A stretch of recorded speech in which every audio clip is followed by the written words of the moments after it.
I would like to tell you about my favorite fishery. As you know, overfishing is one of the largest challenges for commercial fisheries all over the world.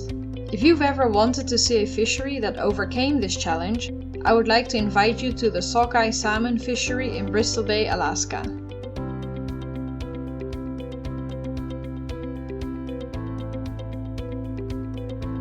Every summer, sockeye salmon migrate from the Pacific Ocean through the bay and finally upriver to mate. This is also known as spawning.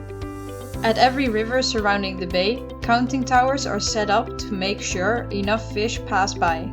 Every day, local biologists determine whether enough salmon have migrated. When the daily escapement goal is met, fishing starts. The length of the fishing period depends on how quickly the escapement goal was met that day. This could mean that fishing is allowed for 3, 8, or even 18 hours that day.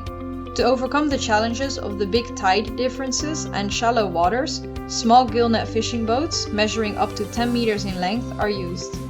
Gillnets hang vertically in the water, like a wall with holes big enough for the sockeye heads but too small for their bodies, trapping the fish by their gills.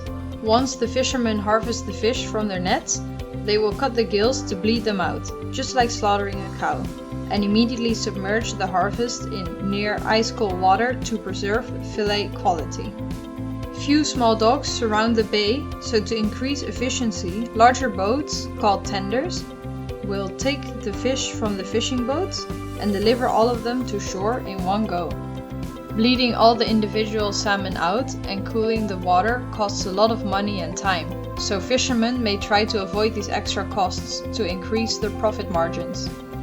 For this reason, quality control technicians check all the deliveries for bleeding, temperatures, and the overall look of the salmon. They write a ticket for each boat, and good ratings result in more dollars per pound of fish. All the salmon from the different fishing boats end up in one hold in the tender, which means that they get sorted for quality once more when they get on land. Best salmon are sold whole, the lowest quality gets canned. As a student from Wageningen University, you can work as a quality control technician on the tenders for a company called Digital Observer Incorporated. After a short training period on land, you can start working on the tenders where you will get food and accommodation. Don't unpack your bags though, because before the tender goes to land to deliver the salmon, you will jump onto the next tender. This means you will see many boats, try lots of different foods, and meet many different crews. A small tender may function on a crew of 4 people, while larger tenders have up to 14 people on board. All these boats are well equipped with kitchens, bedrooms with bunk beds, showers, washing machines, and even televisions. Phones don't have service here though, so you will do a lot of reading, movie watching, and sometimes even play video games. A local working phone and the boat radios are used to communicate with your supervisor, so you always have someone to ask questions to and update on your location. Before, during, and after the season, you can set up your own research projects. The possibilities for these research projects are pretty big, but if you are stuck for inspiration, you could think of visiting the processing plants, visiting the biologists, or visiting the counting towers. If you want to learn more about different types of fishing gear, you could check out set netters. It's the same concept, except that the nets are anchored to the beach, so it's a lot closer to shore. The sockeye season in Bristol Bay runs from the middle of June until the end of July. Before coming to Alaska, you'll spend 2 weeks in Seattle to get a social security number.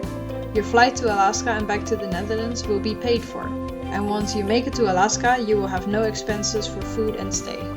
After the Bristol Bay season, you can see the brown bears enjoying some sockeye too at Katmai National Park. Of course, you'll get plenty of opportunities to taste some freshly caught salmon. Other things you may experience are boat dogs and kids, 4th of July fireworks, float plane rides, meeting some bears, and making lots of friends. Does this adventure sound good to you? Do you have the guts to jump from boat to boat? Speak to your chair group supervisor or reach out to me and we'll give you a lifetime experience you won't forget.